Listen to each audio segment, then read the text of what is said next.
ఈరోజు డిసెంబర్ 4న నాకు Kaushalyam work from home job exam 3 గంటలకు ఉంది. నా ఎగ్జామ్ అనుభవాన్ని మీతో పంచుకుంటున్నా. సచివాలయంలోకి చేరుకున్నాక క్యూఆర్ కోడ్ స్కాన్ చేయాలని చెప్పారు.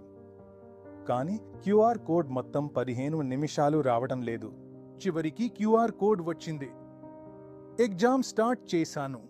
మొదటి ప్రశ్నకు సమాధానం ఇచ్చి నెక్స్ట్ క్లిక్ చేస్తే లోడింగ్ మాత్రమే చూపిస్తూ ఎర్రర్ వచ్చింది. మళ్ళీ అదే error. Unable to save answer, try again.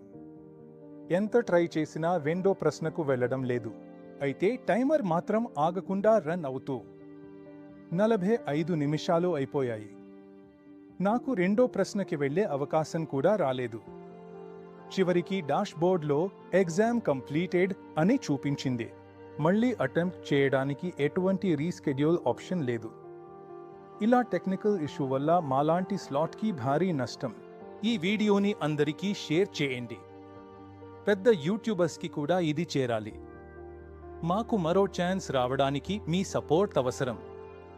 మరిన్ని అప్డేట్స్ కోసం సబ్స్క్రైబ్ చేయండి.